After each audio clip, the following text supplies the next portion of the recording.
come to go to the event, and it's like nobody. It's just us two. So I'm gonna let you. No, that's not what happened. So what happened was, I remember the people that were there, and I call him, and I go, "Hey, I was able to get my cousin's car." The number. She had the number because everybody was going out as friends, and you were supposed to be riding with me and some other people. And I said, "Hey, I get my cousin's car," because she said it's fine, and we can all go. She planned the date ahead of time. I'm a planner, but I wasn't planning the date. I was planning driving the car, the location, and told me to come.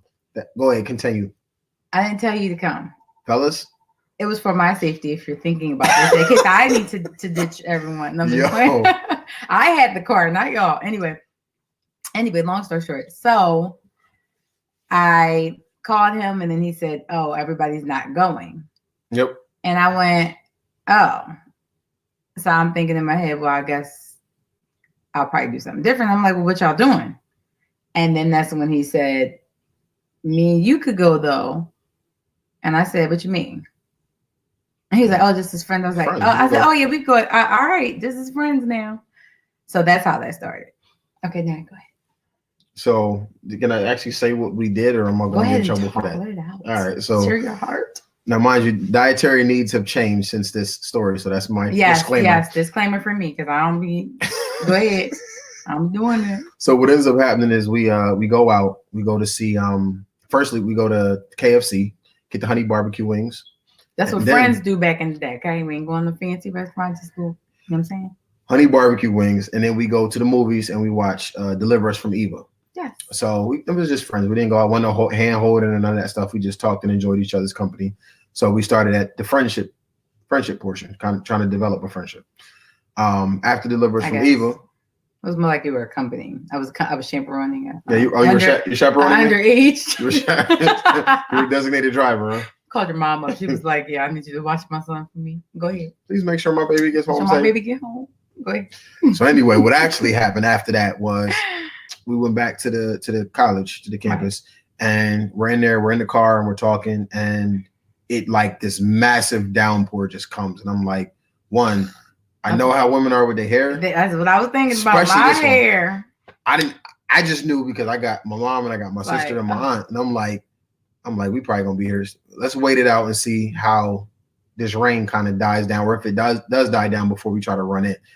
I didn't have no hat. I had nothing I could give her to kind of cover her hair. So we in the car and we're just talking, and then I'm gonna transition and let her tell this part. No, you can't. No. Nope. I like the way you tell it, because you have that.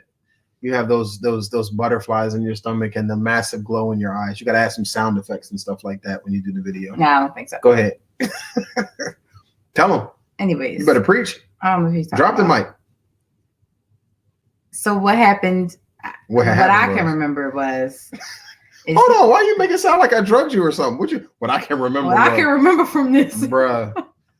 It was a high influenced area. No, you was highly influenced. What I can remember is that he said, "Did you have a nice time?" Yep. Did you have a good time? And I said, "Yeah." I was like, "This was a nice time. Thank you." You know. And then he said, "Did you get everything you wanted for Valentine's Day?" So after he said, "Did you get everything you wanted for Valentine's Day?" And I said, "I guess, like that I know of, yeah." And then I'm not understanding what he means by that. So anyways, I said, "Did you get everything you wanted?" You know, I'm confused. Like, where's this conversation going? And so then you said, "Tell them what I said." And pointed at my shirt. And I went, "No, you can't have my shirt. What do you mean you want my shirt?" And then he was like, "No, I don't want your shirt. I want your heart." Why you whisper like that? Because that's the way I heard it. That ain't what I said. I didn't want your shirt. I want your heart. That's the way I heard it. That's the way she heard it. And so I'm thinking, oh, Lord, this little boy. Touch the spirit. I'm like, oh, this little boy trying to flirt with me. Where's this little boy with his game trying to try me? So I don't remember what happened after that. All I remember is that you linked in. So, and I was like, this ain't going to be nothing, whatever. So then we kissed each other, whatever. And yeah. I was like, I don't remember how long it was. I don't even know. all I know is when I opened my eyes from that kiss, I did not see him as a little boy anymore. And I was like, oh. Yeah. And the same smile that she had is the smile Not this smile, but I had a smile. Had a big smile. Leaving out of the car, the rain finally died I cannot down, wipe my smile away. Her smile would not go anywhere. I walked her back to the dorm. No, I said I can't go back. Yeah, because my friends are gonna know. They're gonna know something happened. Because I was so happy. And I was like, look, we'll go back. I'll take you to the dorm. And walked her back to the dorm. No additional, no hand holding, no kissing, none of that stuff. Just literally walked her back to the dorm. And then that was the beginning of a lifetime together. Kind of, yeah. So fast forwarding. All these years later. No, fast forwarding. So I was trying to decide when I was talking to him if he was somebody that I wanted to explore a new relationship with, because I really didn't want to start a new relationship, but I also didn't want to play with anyone's feelings. So same here. Long story short, there in between our story of where we ended up together, there was a breakup. I'm the one that broke it up. And I ended up going back to an ex, only to realize that whole time I was still right here. And that's where I always wanted to be.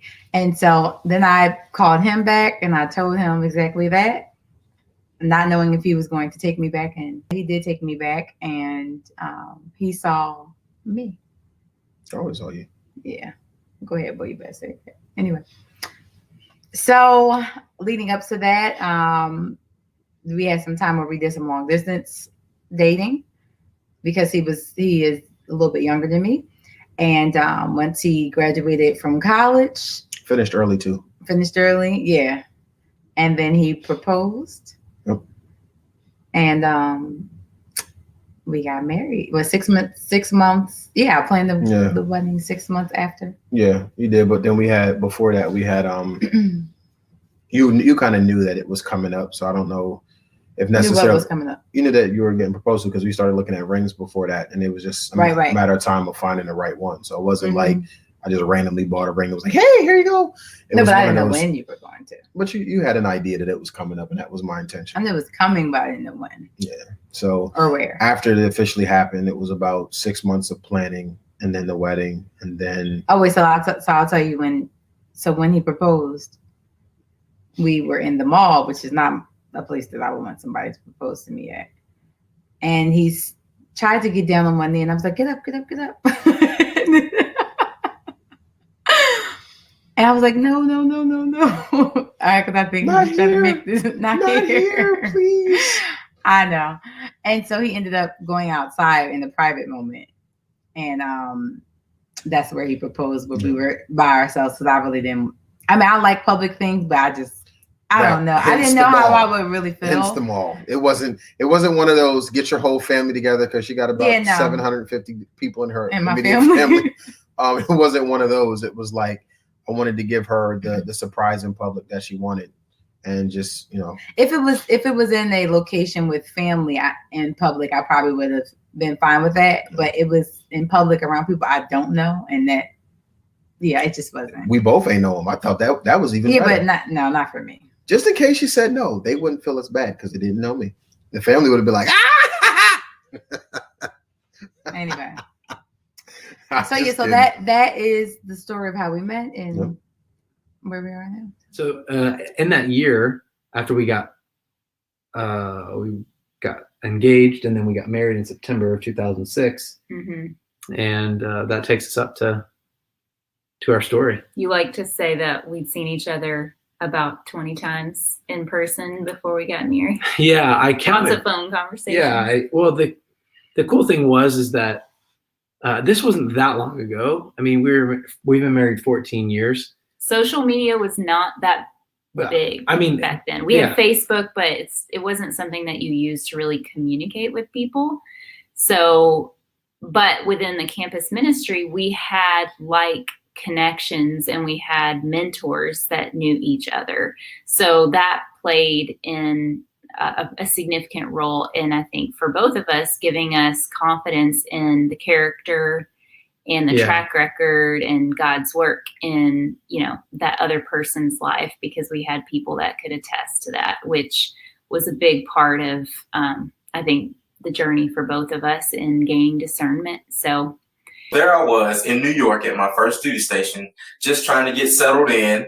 And I get a phone call from Tacondra, probably about a month after I was there. And she gave me this news that I was just not expecting.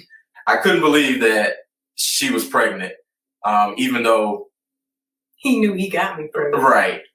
Yeah, I knew what happened and what led up to it, but that was like the last thing I could ever imagine during that time period. And so it was just a rush of emotions. I didn't know who to tell, what to do. Like, life just flashed right in front of my eyes. Yeah.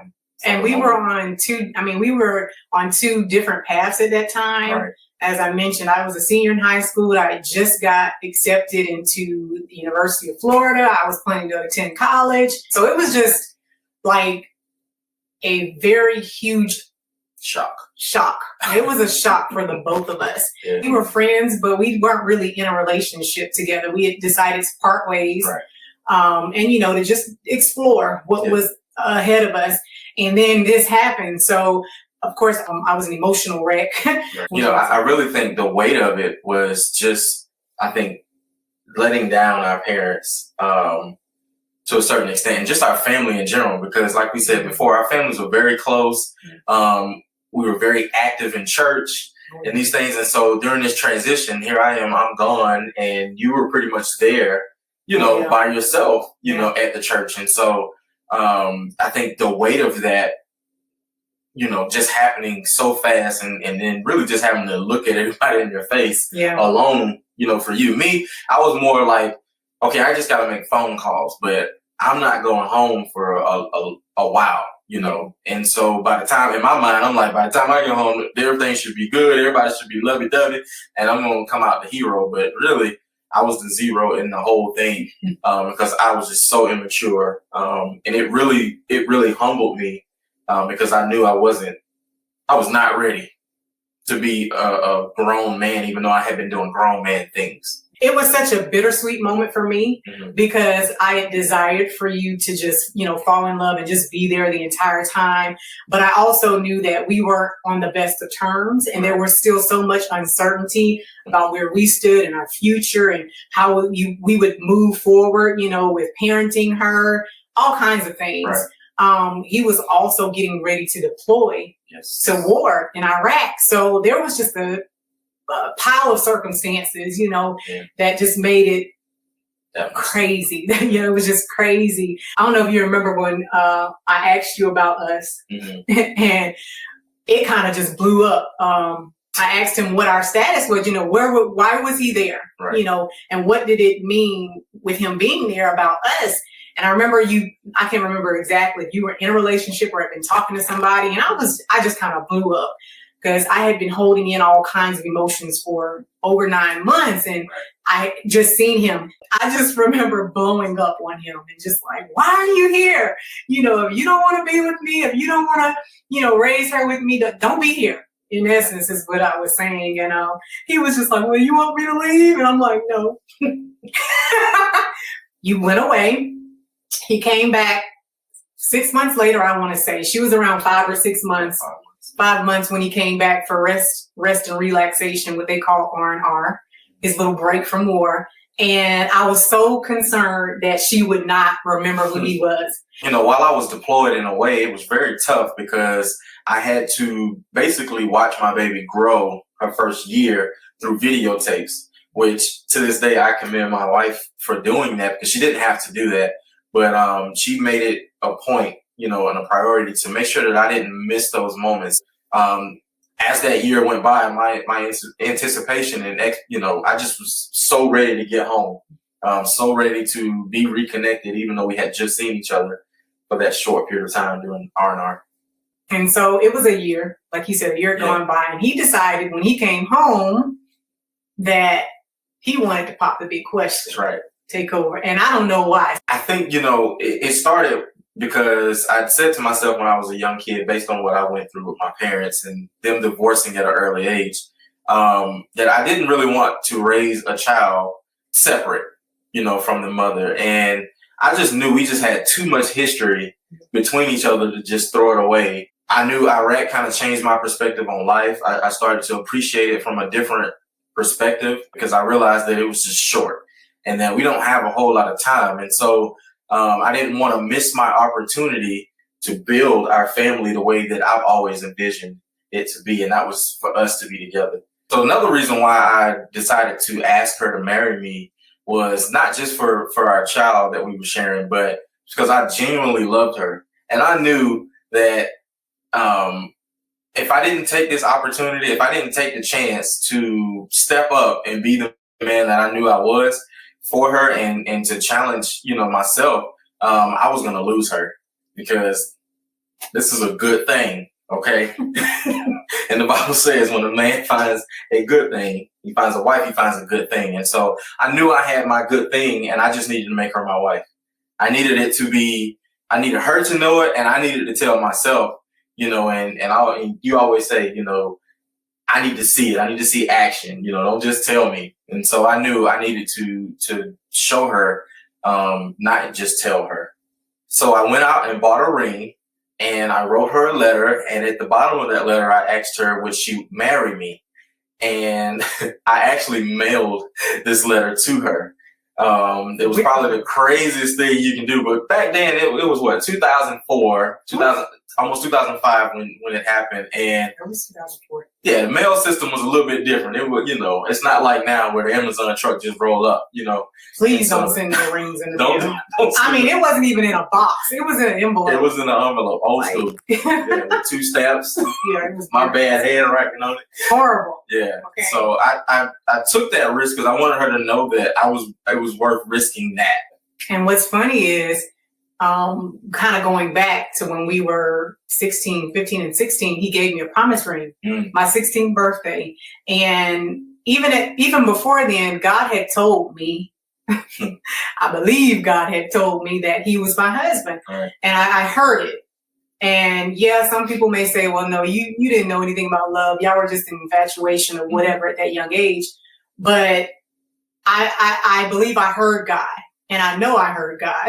I know now more than I did back then because I know, what I walk in spiritually. But I believed I heard God, but there were so many things that were happening. It was like, well, he can't be the one. If all of this is happening, there was so much turmoil. There was just so many challenges, so many things trying to work against us that I was like, no, this can't be it. So when he did decide to propose, honestly, I didn't know how to say no. Right.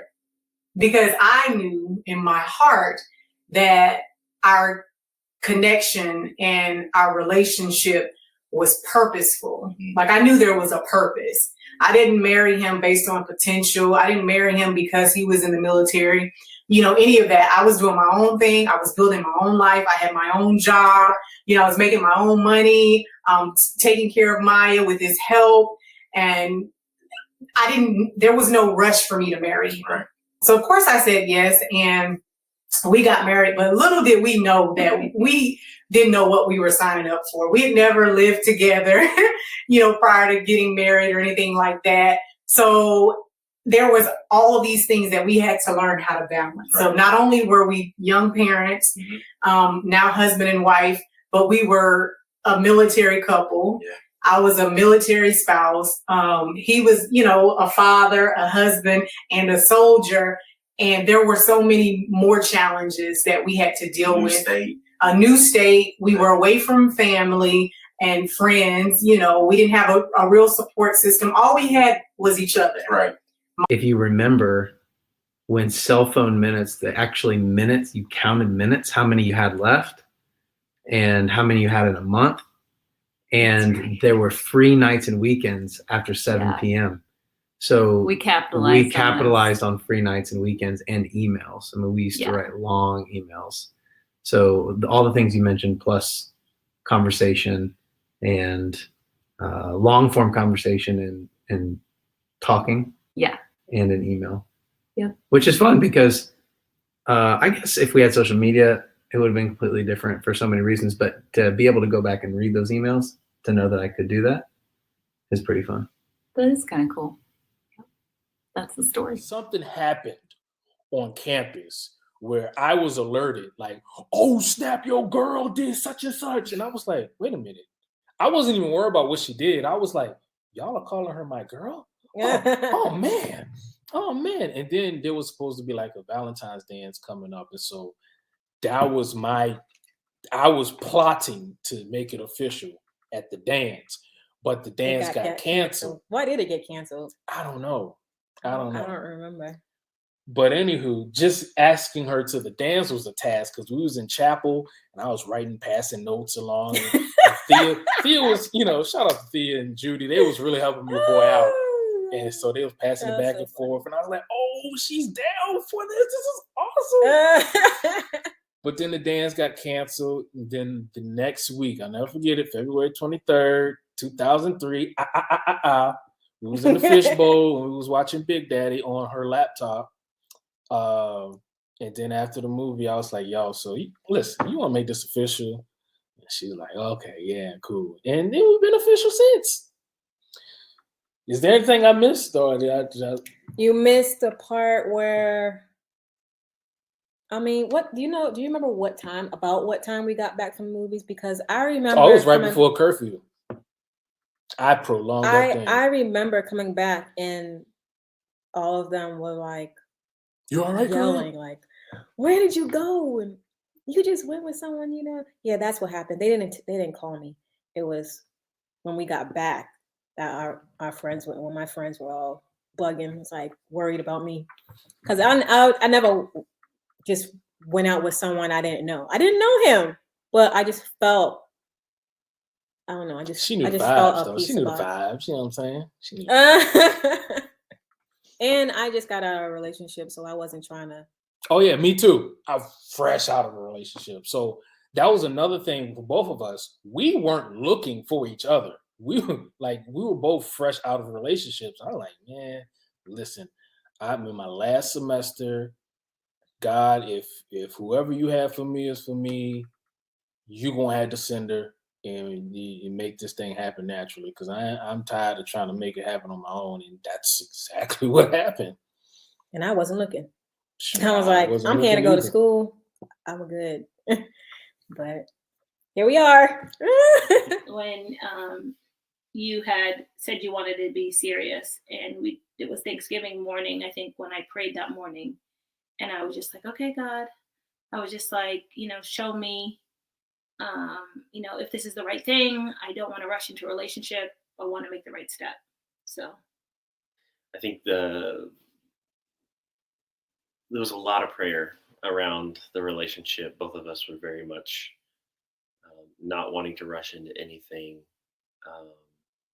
putting God first in the relationship, or even before the relationship, just putting God first, and really just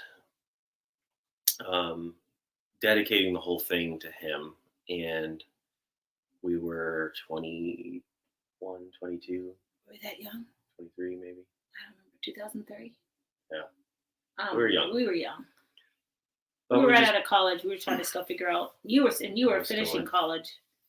And you were patient with me. Yeah, so the patience part we'll get to in a second. So we ended up praying about it. Felt like it was time to move on with the relationship, and then it was December. Move forward with the relationship, and in December he sat down and just wanted to ask my dad for his blessing. He said it wasn't permission. He said it was a blessing, but my parents were really honored by that because no one had done that, and so they did give it their blessing on the relationship. And then we took time to call your parents and talk to them, which was nice because they both spent time praying with us about the relationship. And then we went to our pastors because we were both at the time going to the same church. So our pastors gave their blessing. And so from that moment forward, you would think it was smooth sailing, but it was just the beginning because we were, like I have just a sister and he has just a brother. So we weren't used to the opposite sex. And then just the dynamics of us still growing up and maturing. And then it took a while. So We're older siblings. We're oldest. Yes. Yeah, we're both strong in different ways. Vocal and strong, silent and strong. So that was very interesting. But I think that those were goods because, they say opposites attract.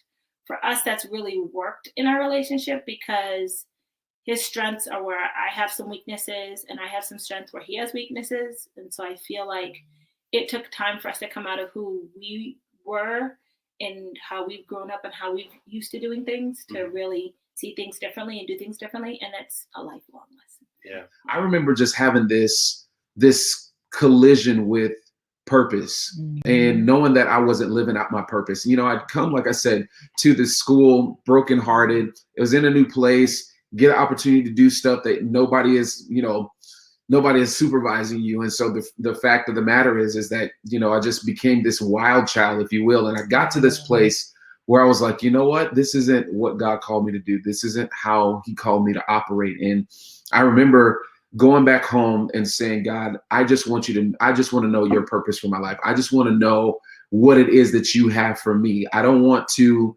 try to maneuver things. I don't want to try to make stuff happen anymore. I don't want to be that guy. I want to be who you call me to be. And if you still have a purpose for me, because I've done some crazy stuff.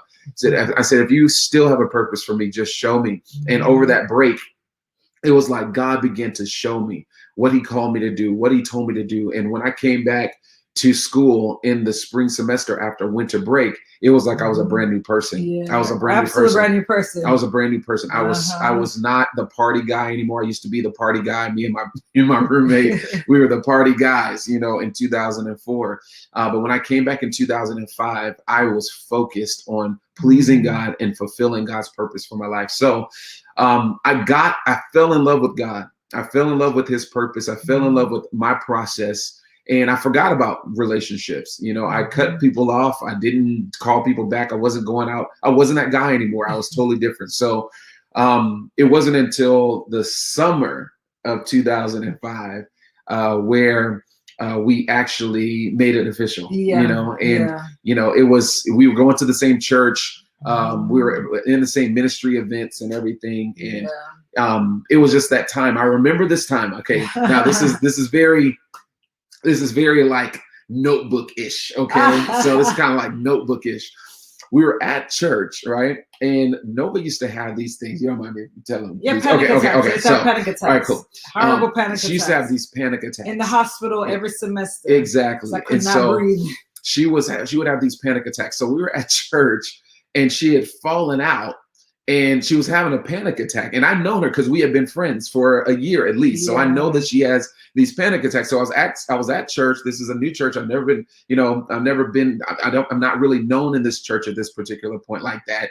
But I know her and she fell out. And I think that everybody thought that she had fallen under the power. So she is literally laying in the middle of the floor and people around it just fanning her saying, thank you, Jesus. Thank you, Jesus.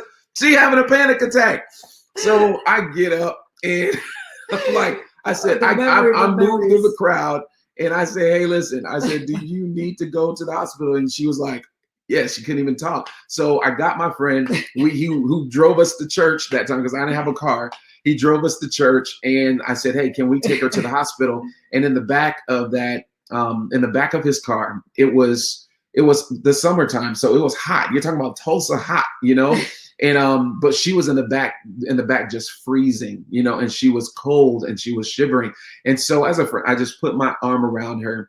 And as she's shivering, I'm praying for her. And in that prayer, I said, Lord, if you just give her to me, I'll take care of her. And I remember that. So you're making claims while they're knocked out. I said, if you just give her to me, Lord, I will take care of her. And over the course of that summer, I mean, it happened. And, God began to take us on this journey. Now, was it perfect? Absolutely not. Did we have imperfections? Absolutely. Did we have fights? Absolutely. Was she crazy? Oh, yes. I didn't recognize how crazy this girl was. And she didn't recognize how crazy I was, too. We had all of this stuff going on in our lives, but we maneuvered through all of that. Yes. And it felt like in 2006 that's when it was just like, It was like a peace. Mhm. You know, it was like we had gone through all of this stuff. I'm talking about people talking about us, people saying that we shouldn't be together, people saying that, man, y'all not for each other, even us having our own doubts or whatever. But the reality is that I believe that the foundation of friendship, the understanding who we are in God individually, aside from each other, and then coming and making a commitment to each other is what has caused us to keep our marriage strong and secure even to this day. Love and lifestyle. Love and lifestyle.